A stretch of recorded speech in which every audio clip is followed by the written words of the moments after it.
مكاني المفضل تقريبا في التندرز تشيكن ووركس.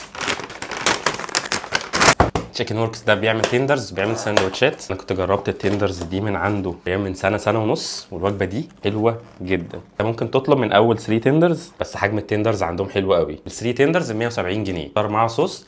انا اخترت ورك صوص، خليت كمان الوجبه دي كومبو بطاطس وكول سلو وكولا، سعرها بقى 238 جنيه. معاها كايزر كمان، فرايز عليها رشه بهارات كده حلوه. بسم الله، لذيذه البهارات بتاعتهم. كاتبين فيه سبايسي، بس انا ما لقيتش في الفرع ده غير اوريجينال بس. فراخ نظيفه جدا من جوه وحجمها حلو. احلى بقى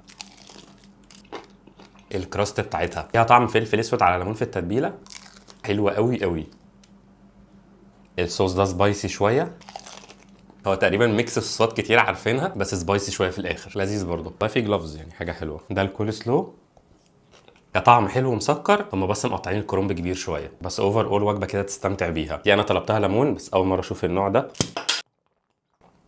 هي الصودا بتاعتها حلوه، بس كطعم حاسس طعم الليمون فيها هادي قوي. عارف الليمون اللي المفروض يلسعك ده. ممكن التندرز دي زي ما انت عاوز بقى، 3 5 7 يعني لحد 10 30 قطعه زي ما تحب.